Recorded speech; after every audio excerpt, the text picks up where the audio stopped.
Hello guys, আশা করছি আপনারা সকলেই ভালো আছেন। আজ আমি এসেছি একটি নতুন টপিকস নিয়ে। গাইস, সব কয়টি গাছে আমরা খুব ভালোভাবে স্প্রে করে দিব। গাইস, এগুলো যদি ফল এবং ফুলেও ব্যবহার করা হয় এতে কোনো ক্ষতি নেই। গাইস, ভিডিওটি স্কিপ না করে আমার সঙ্গেই থাকুন। গাইস, এই দ্রবণ বিভিন্ন ধরনের পোকামাকড়কে মেরে ফেলে, যেমন হোয়াইট ফ্লাই, অ্যাফিড, জাপানি বিটল, থ্রিপস, মিলিবাগ, লিফার, ফাঙ্গাস, নাটস এবং অন্যান্য ইনসেক্টস যেমন নেমাটোড এবং স্পাইডার মাইটস। এছাড়াও স্ক্রাব, black spot, anthracnose, powdery mildew এবং পাতার দাগের মতো ফাঙ্গাসজনিত ডিজিজ মেরে ফেলতে পারে। এছাড়াও গাইস, সয়েল স্যালিনিটি বা মাটির লবণাক্ততা প্রতিরোধ করে, ফসফরাস এবং নাইট্রোজেনের সাপ্লাই করে। তাই গাইস, ভিডিওটি স্কিপ না করে আমার সঙ্গেই থাকুন, কারণ ভিডিওটি স্কিপ করে গেলে বেশ কিছু ইম্পর্টেন্ট ইনফরমেশন মিস করে যাবেন। গাইস, আমরা লেবু গাছে স্প্রে করে দিচ্ছি। আমার এই লেবু গাছটিতে মিলিবাগের আক্রমণ ঘটেছে, তাই আমি খুব ভালোভাবে প্রত্যেকটি গাছের পাতার উপরে এবং নিচের ভাগে খুব ভালোভাবে ধুয়ে দিব। গাইস, এখন ফেব্রুয়ারি মাস এবং শীতের প্রায় শেষের দিকে, তাই আমার ছাদ বাগানে আজ আমি কিছু পরিচর্যা করব। গাইস, দেখুন গাঁদা গাছে কত গাঁদা ফুল ফুটেছে এবং চন্দ্রমল্লিকা। এখানে আরেকটি গাঁদা গাছ রয়েছে, এখানে রক্ত গাঁদা রয়েছে। এগুলো বেশ কয়েকটি ফুল মারা গিয়েছে বা শুকিয়ে গিয়েছে। এবং এখানে দেখুন লেবু গাছ, অসংখ্য নিউ ব্রাঞ্চেস বের হচ্ছে এবং সেই সাথে অসংখ্য কলি বের হচ্ছে। এবং দেখুন গাইস, আমার টমেটোর দুটি গাছে কত সংখ্যক ফ্লাওয়ারিং হয়েছে এবং ফ্রুটিং হচ্ছে। গাইস, এছাড়াও আরো বেশ কিছু গাছ রয়েছে। গাইস, আমার ছাদ বাগানে আজ আমি পরিচর্যা করব। গাইস, যেহেতু কয়েকদিন পূর্বে কনকনে শীত ছিল এবং বেশ কিছু প্ল্যান্টসের ডরমেন্সি পিরিয়ড ছিল, এবং এই ডরমেন্সি পিরিয়ডে মূলত বিভিন্ন প্রকার পোকামাকড় বা ইনসেক্ট ডিম পেড়ে রাখে এবং সেই সকল ডিম এবং বেবি ইনসেক্টগুলো সুপ্ত অবস্থায় থাকে। গাইস, এছাড়াও আরও বেশ কিছু ক্ষতিকারক জীবাণু মাটিতে সুপ্ত অবস্থায় থাকে।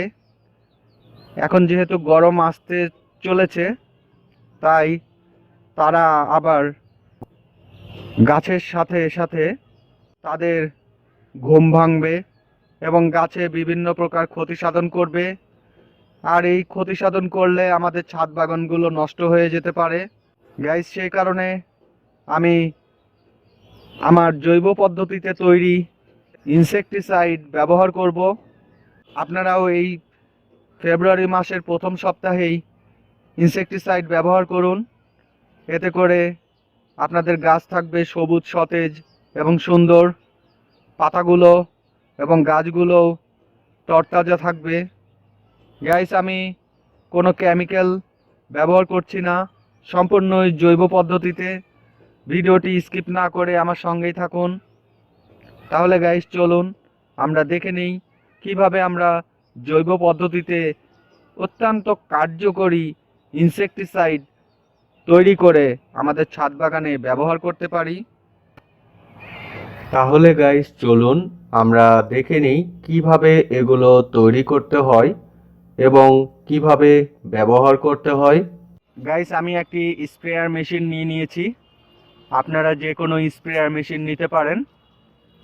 গাইস এই স্প্রেয়ার মেশিনটি 18 লিটারের,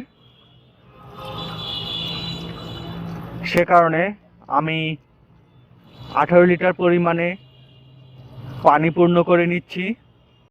গাইস এবারে আমি একটি ছোট্ট কন্টেনার নিয়ে নিয়েছি, এই কন্টেনারটিতে সামান্য কিছু নর্মাল ওয়াটার নিয়ে নিয়েছি। এবারে গাইস এতে আমি প্রায় 100 গ্রাম পরিমাণে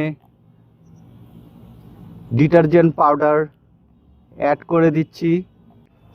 এবারে গাইস আমি ডিটারজেন্ট পাউডার পানির সঙ্গে খুব ভালোভাবে মিশ্রণ করে নিব। ভিডিওটি স্কিপ না করে আমার সঙ্গেই থাকুন, কারণ ভিডিওটি স্কিপ করলে আপনারা অনেক কিছু মিস করে যেতে পারেন। এবারে আমি 10 চামচ পরিমাণে নিম অয়েল ডিটারজেন্ট পাউডারের সঙ্গে অ্যাড করে দিচ্ছি। এবারে গাইস এর সঙ্গে আরও একটি উপকরণ ব্যবহার করব। গাইস আমি 1 প্যাকেট শ্যাম্পু নিয়ে নিয়েছি, আপনারা যে কোনো শ্যাম্পু ব্যবহার করতে পারেন। এবারে আমি শ্যাম্পুগুলোকে কন্টেইনারে অ্যাড করে নিচ্ছি। দেখুন গাইস প্রতিটি ইনগ্রিডিয়েন্ট পানির সঙ্গে খুব ভালোভাবে মিশ্রণ হয়ে গিয়েছে। এই স্প্রেয়ার মেশিনটিতে থাকা পানির সঙ্গে লিকুইডগুলো অ্যাড করে নিচ্ছি। আমি এখানে কন্টেইনার এই স্প্রেয়ার মেশিনের ছাকনা ব্যবহার করেছি, আপনারাও এ ধরনের ছাকনা না থাকলে কোনো কাপড় দিয়ে ছেঁকে নেবেন, তা না হলে নিম অয়েলগুলো জমাট বেঁধে যায় এবং যার ফলে স্প্রেয়ার মেশিনের পানির সঙ্গে অ্যাড হয়ে যখন স্প্রে করতে থাকবো তখন স্প্রেয়ার মেশিনটি জ্যাম হয়ে নষ্ট হয়ে যেতে পারে। গাইস আপনারা অবশ্যই এই দ্রবণটি ব্যবহার করবেন। এ সকল দ্রবণ ব্যবহারের ফলে গাছের এবং মাটির সকল ধরনের পোকামাকড় নিমিষেই দূর হয়ে যাবে।